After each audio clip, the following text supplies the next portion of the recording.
भगवान अब 3 महीने के हो गए, धीरे धीरे बड़े होने लगे।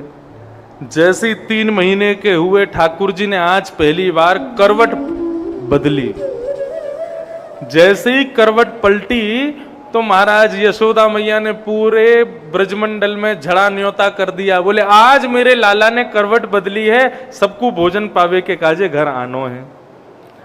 सब ब्रजवासी आ गए, आकर के लाला को खिलाने लगे। लाला ने रोना शुरू किया तो मैया बोली लाला को ने सुवाए दूं, तो एक बैलगाड़ी के नीचे 2 कपड़े बांध करके झूला बना करके लाला को उसमें सुला दिया और मैया अपने कार्यों को करने के लिए चली गई।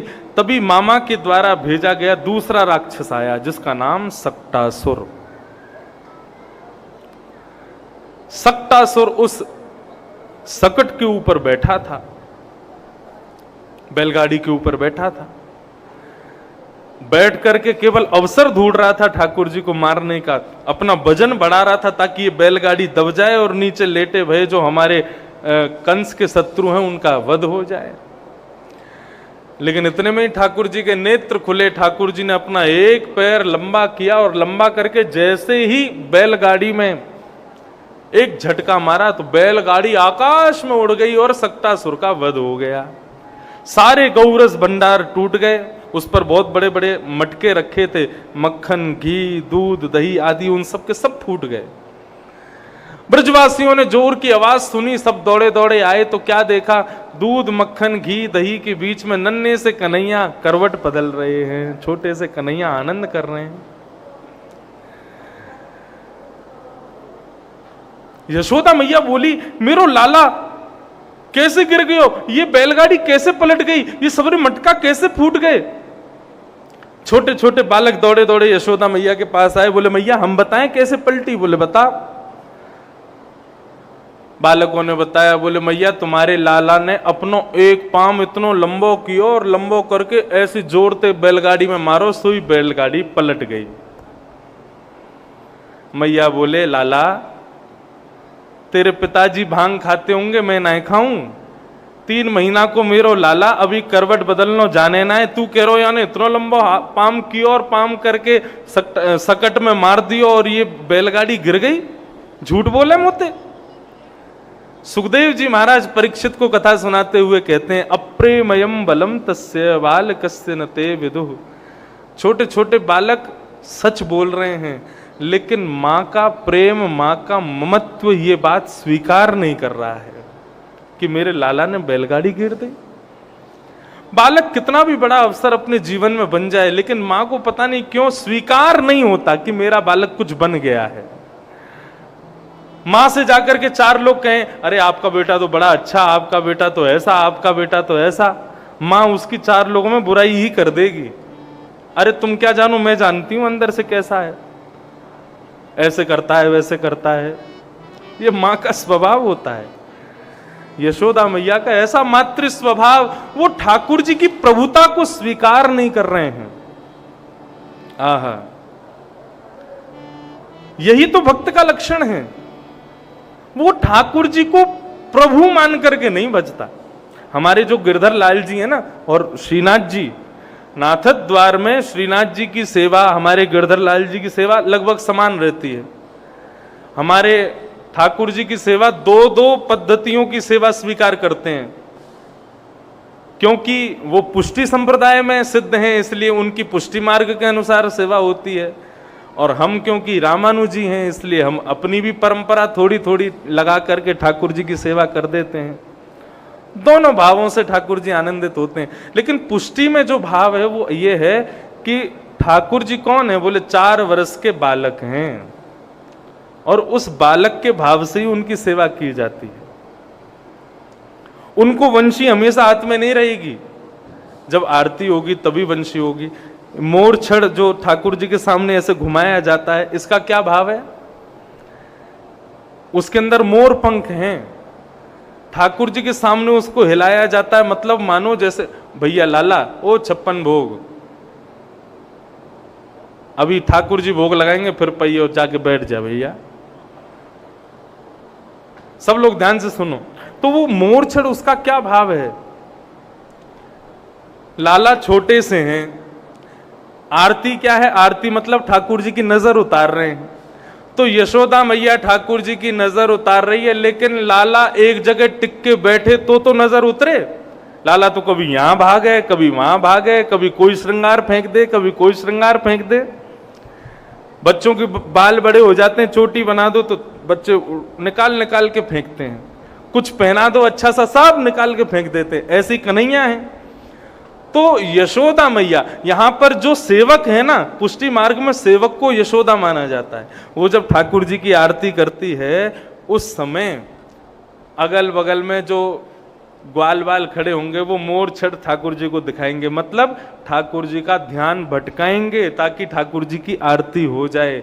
नहीं तो श्रृंगार फेंकेंगे, उठ के यहां चले जाएंगे, वहां चले जाएंगे, ऐसा भाव।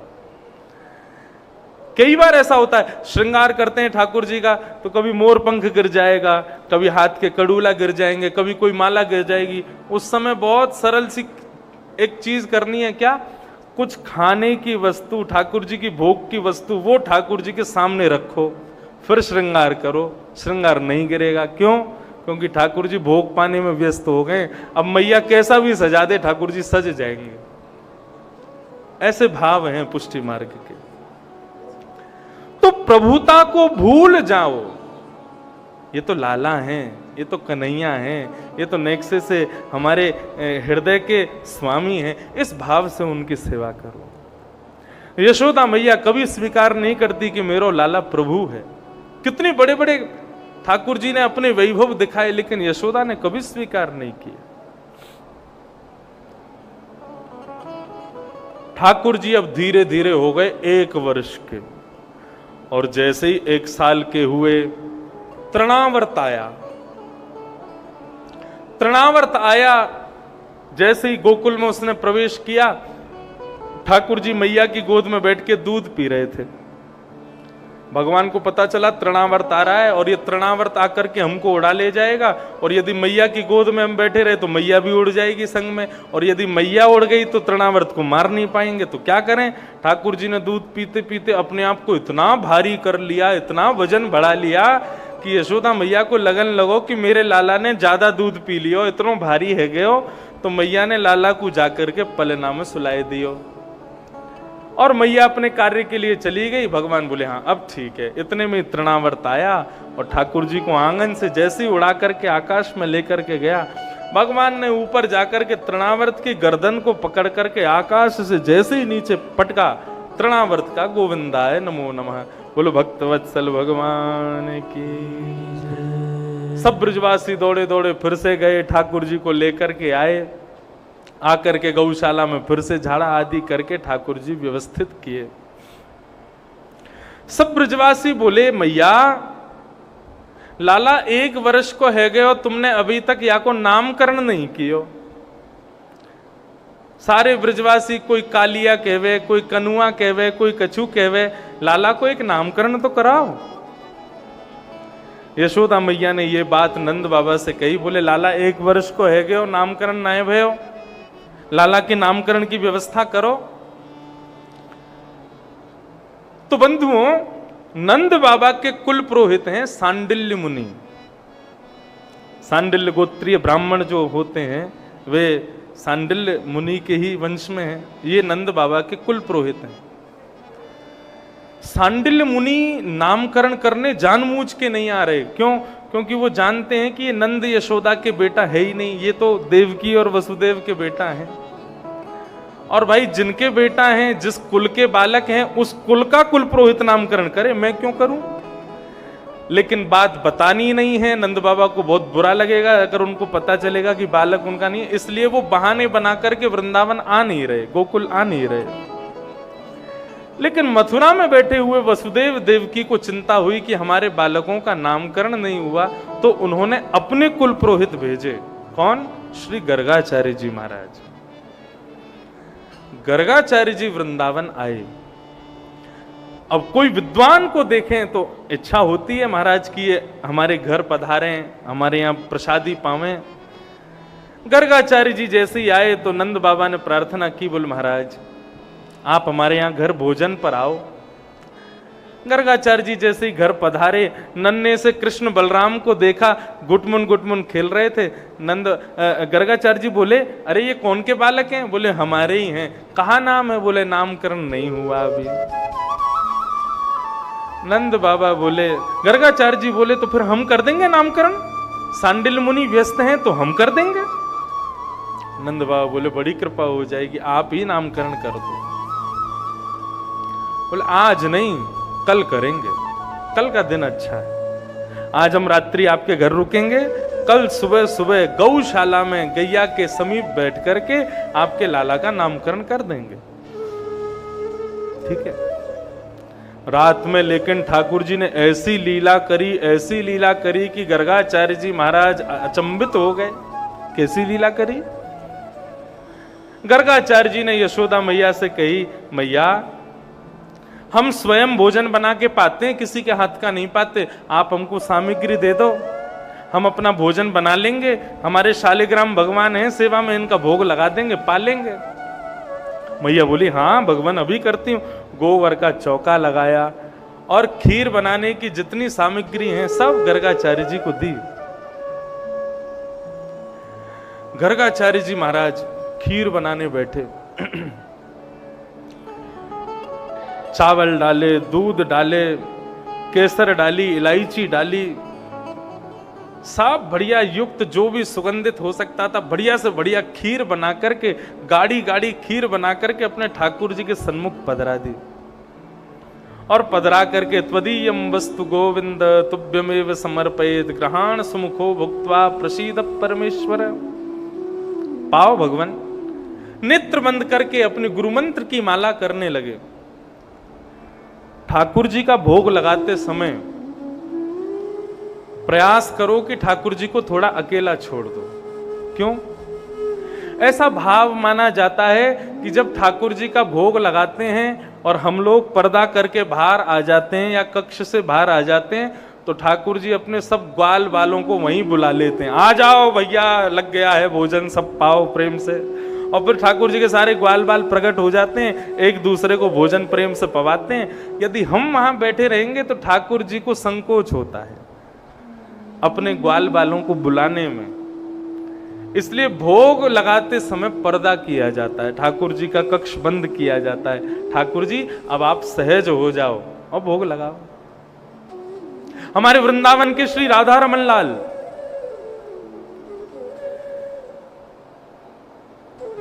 बड़े बड़े मंदिरों में थाली में भोजन नहीं जाता, सारी की सारे परात में ही भोजन जाता है। मतलब जैसे कढ़ी जिस परात में बनी है या जिस पात्र में बनी है, पूरा पात्र जाएगा ठाकुर जी के पास और सब ठाकुर जी के सामने रख दिया जाता है। और एक तरफ खाली कटोरी, खाली चम्मच, खाली सब बर्तन रख दिए जाते हैं और ठाकुर जी को कह देते हैं प्रभु अब ग्वाल वालों को बुलाओ, प्रेम से जो सामग्री आपको बढ़िया लगे प्रेम से पाओ। ये भोजन का विधान है। लेकिन घरों में लोग थाली में सजा के ले जाते हैं। तो श्री राधा रमन जी का भोग लग रहा था। भोग का भी एक समय होना चाहिए और वो समय ठाकुर जी को बता देना चाहिए, ठाकुर जी हम 25 मिनट बाद दोबारा आएंगे, ऐसा कह करके जाना चाहिए। ये सब पुष्टि के परंपराएं हैं। जरूरी नहीं है हर समुदाय में हर जगह एक सी हो। और बाकी मैंने एक दिन कहा था ना कि आपके घर के ठाकुर जी जैसा आपको बढ़िया लगे वैसा करो, लेकिन मेरा काम है थोड़ा अच्छा बताऊं। ठाकुर जी को समय बता के जाओ, हम अभी आ रहे हैं 25 मिनट में, आप प्रेम से प्रसाद पाओ। ऐसे ही श्री राधा रमन जी का भी एक समय है, 40 मिनट 45 मिनट तक ठाकुर जी के भवन में कोई नहीं जाएगा। अब गुसाई जी बाहर आकर के किसी से चर्चा कर रहे थे और चर्चा करते हुए उन्होंने समय देखा नहीं, समय पूरा हुआ नहीं, उससे पहले जैसे ही राधा रमन जी के गर्भगृह में प्रवेश किया तो गर्भगृह में प्रवेश करते ही क्या देखा कि दूर रखा हुआ चावल का पात्र, उसमें चावल रखे हैं लेकिन श्री राधा रमन जी के ओष्ठ के नीचे एक चावल चिपका हुआ है। मतलब ठाकुर जी प्रसाद पा रहे थे, तुमने असहज करते हुए भीतर प्रवेश कर लिया तो ठाकुर जी असहज हो गए, जल्दीबाजी में वो चावल लगा हुआ दिख गया भक्त को। कभी करके देख लेना। ठाकुर जी को एक समय बता के जाना, 2-4 दिन तक उसी समय पर आना, 25 मिनट बाद, लेकिन एक दिन थोड़ा पहले पहुंच जाना। क्या पता ठाकुर जी किसी लीला में करते हुए आपको दर्शन दे दें, वो ऐसा अनुभव उनका हो जाए। हमको तो बहुत बार हुए हमारे लाल जी का, ऐसा लगता है आंख बंद की इन्होंने, कभी कभी लगता है दोनों हाथ ऐसे कर लिए, लेकिन फिर सहज हो जाते हैं। ऐसे अनुभव होते हैं ठाकुर जी के, यदि वो भाव से किए जाएं तो।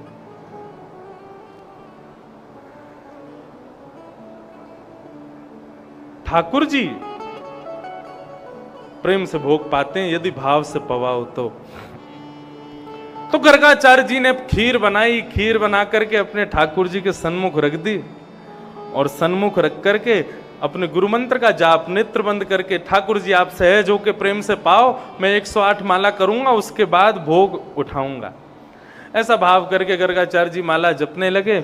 अब इतने में खीर की मधुर सुगंधी भीतर खेल रहे कन्हैया को आने लगी। कन्हैया दाऊ दादा से बोले, अरे दाऊ दादा कहाँ भयो लाला?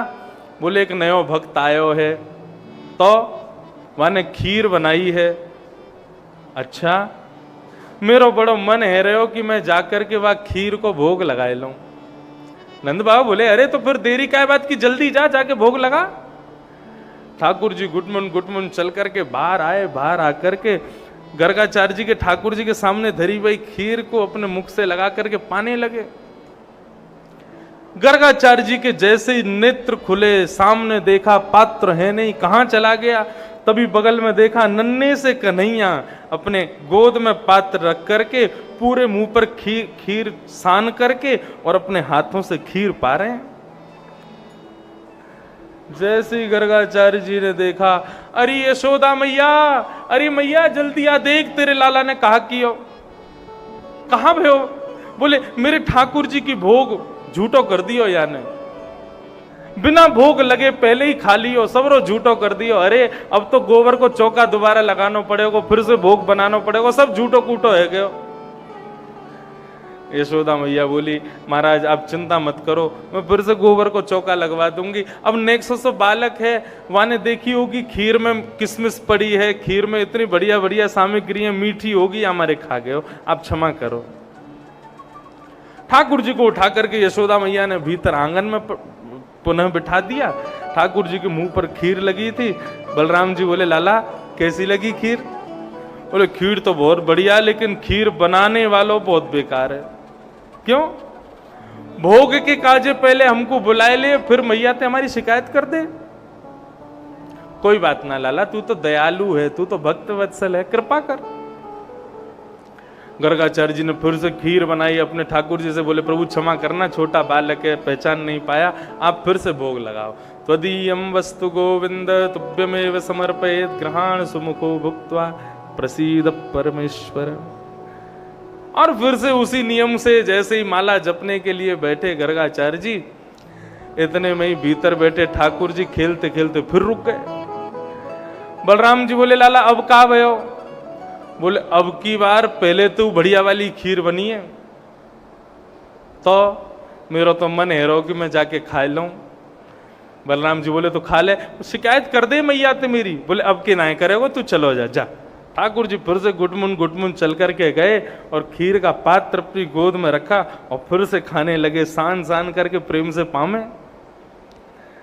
गर्गाचार्य जी ने जैसे ही नेत्र खोले, जय हो मेरे ठाकुर। यशोदा मैया हम गौशाला जा रहे हैं, हम कहीं और जाके रहेंगे, हमारे ठाकुर जी भूखे प्यासे बैठे हैं, और ये तेरो नटखट लाला बार बार आकर के मेरे ठाकुर जी की खीर को खा जाए। मैया बोली, बाबा क्षमा कर दो, लाला छोटो है, अबोध है, अभी जाने ना है, मैं आपको कमरा में बंद कर दूंगी, अब नहीं आवेगो ने करके। और मैया ने ठाकुर जी को एक ही हाथ से उठा लिया और उठा करके कमरा में ले जा करके बिठा दिया, और बाहर से किवाड़ बंद नहीं किया, केवल गेट लगा दिया, और लगा के मैया चली गई। गोबर का चौका लगाया, फिर से सारी सामग्री दी। ठाकुर जी बिस्तर पर चढ़े और बिस्तर के पास जंगले को पकड़ करके गर्गाचार्य जी को गुस्से में देख रहे हैं। अब के बुला तुम? गर्गाचार्य जी भी देख रहे हैं, कितना नटखट बालक है, अब के आके दिखा। भगवान बोले, तू बुला तो सही। बोल नहीं रहे हैं, केवल इशारा चल रहा है। और 1 साल का बालक जब गुस्सा करता है कितना प्यारा लगता है, उसको और छेड़ने में मजा आता है कि और गुस्सा करे। और गर्गाचार्य जी दिखा दिखा के ये किसमिस, मिश्री, ये बढ़िया इलायची और ये बढ़िया बढ़िया डाले, ठाकुर जी के मुंह में पानी आवे। बोले तू भोग लगा। जैसे ही भोग धरा करके और नेत्र बंद किए गर्गाचार्य जी ने, त्वदीयम वस्तु गोविंद। ठाकुर जी जंगला से नीचे उतरे, किवाड़ खोली, गुटमुन गुटमुन गुटमुन चल करके गए, खीर का पात्र उठा के गोदी में रखा और जैसे ही खाना प्रारंभ किया, गर्गाचार्य जी को पता लग गई बालक आ गया। तुरंत जैसे ही पकड़ने के लिए आंख खोली तो नन्हे से कन्हैया की ही 4 भुजाएं प्रकट हो गई। शंख चक्र गदा पद्म धारण करके नन्हे से कन्हैया ने श्री गर्गाचार्य जी को दर्शन करा दिया। और सुख की बात तो ये, ठाकुर जी अपनी एक भुजा से जिससे खीर खा रहे थे, सने भय मुख पर लगी हुई खीर को ही लेकर के गर्गाचार्य जी को पवा रहे। गर्गाचार्य जी के नेत्र सजल हो गए, चरणों में प्रणाम किया, भगवान मुझे क्षमा कर दो, मैं आपके रूप को पहचान नहीं पाया। भगवान बोले हमने इसलिए अपना रूप दिखाया क्योंकि कल जब तुम हमारा जन्मपत्री पढ़ोगे, हमारा नामकरण करोगे, तब तुमको सब पता चल जाना है कि मैं कौन हूं। और कहीं तुमको उस समय पता चला और तुमने मैया और बाबा के सामने बोल दी कि ये तो साक्षात परमात्मा है, तो सारी लीला पर पानी फिर जाएगा। इसलिए अभी हमारा दर्शन कर लो, कल मुंह बंद रखना अपना, बोलना नहीं मैया से कि मैं कौन। गर्गाचार्य जी बोले जो आज्ञा। और दूसरे दिन प्रातःकाल जैसे ही यशोदा मैया और रोहिणी मैया दोनों बालकों को लेकर के गौशाला में पहुंची, यशोदा मैया ने अपनी गोद में बलराम जी बिठाए और रोहिणी ने अपनी गोद में कन्हैया बिठाए। दोनों ने अदला बदली कर ली बच्चों की, गर्गाचार्य जी की परीक्षा के लिए। देखें तो सही ये बता पाते हैं कि नहीं। सबसे पहले यशोदा की गोद में बैठे हुए जैसे बलराम जी को देखा, उनकी आंखें देख करके, उनके मस्तिष्क की रेखा पढ़ करके गर्गाचार्य जी समझ गए ये यशोदा के बेटा नहीं है,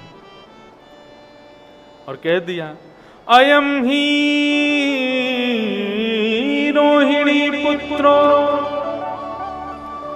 रमय श्रुहिदो गुणी आख्यास्यते रामेति वलाधिक्याद्वलम विदु। हे यशोदा मैया, आपकी गोद में जो ये बालक बैठा है ना, ये आपका नहीं है, ये रोहिणी का बेटा है। यशोदा मैया बोली हम तो आपकी परीक्षा ले रहे थे, आप तो सच में जानते हैं ज्योतिष। बोले मैया ये रोहिणी जी का बेटा है, इसका नाम मैं राम रखता हूं। क्यों? क्योंकि ये राम जी के समान अपने कुल की, अपनी मर्यादा की सदा रक्षा करेगा, परंतु बल की अधिकता होने के कारण लोग इसको बलराम कह करके पुकारेंगे।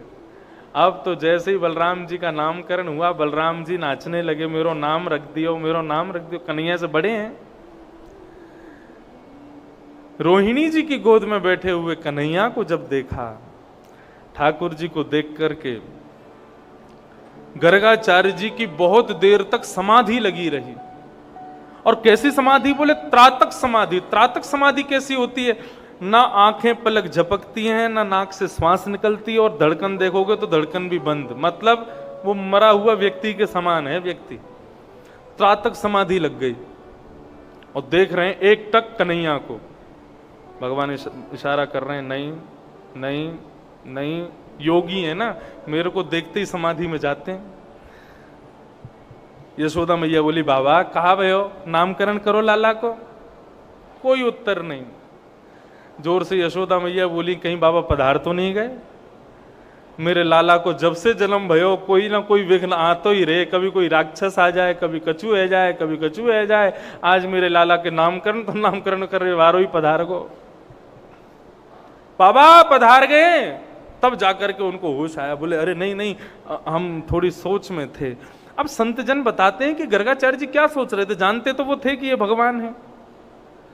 तो एक संत का भाव मुझे बहुत अच्छा लगा। वो क्या कहते हैं कि गर्गाचार्य जी की जीभ पर हिंदी वर्णमाला के जितने भी अक्षर हैं वो आपस में एक दूसरे से लड़ाई कर रहे हैं। क्या लड़ाई कर रहे हैं? बोले परमात्मा का नामकरण होने वाला है, हमसे नाम होना चाहिए, तो एक दूसरे को अक्षर खींच रहे हैं। बोले तू हट मुझसे नाम आएगा, तू हट मुझसे नाम। तो इसलिए गर्गाचार्य जी की जीभ सुन्न पड़ गई, वो सोच ही नहीं पा रही कि क्या नाम रखा जाए। अंत में गर्गाचार्य जी महाराज ने कहा, मैया आपके इस लाला के बहुत नाम होंगे, एक नाम से ये नहीं जाना जाएगा। बहुनि संति नामानि रूपाणि च सुतस्य ते। जैसी जैसी लीला करेगा, जैसे जैसे रूप धारण करेगा, सोई सोई इसके नाम बदलते रहेंगे। मैया बोली, कोई एक नाम धर जाओ लाला को। अब तुम कहो 1000 नाम, तो 1000 नाम तो कैसे बुलाऊंगी? एक कोई नाम मुंह को बता दो जैसे मैं अपने लाला को बुलायो करूं। बोले मैया, शुक्ले रक्तस्तथा पीत इदानीं कृष्णतां गत। मां, आपका ये लाला पहले कभी गोरा बन के भी आया था, शुक्ल वर्ण का इसका अवतार हुआ था, कभी रक्त वर्ण का भी हुआ है, कभी पीत वर्ण का हुआ है, इस बार ये सांवला हुआ है। कृष्ण मतलब एक प्रकार से काला होता है, शब्द कृष्ण शब्द का अर्थ काला होता है। आपका ये लाला इस बार सांवला है, थोड़ा कृष्ण कलर, कृष्ण रंग है इसका, इसलिए इसका नाम भी मैं कृष्ण रखता हूं। बोलो बाल कृष्ण लाल की जय।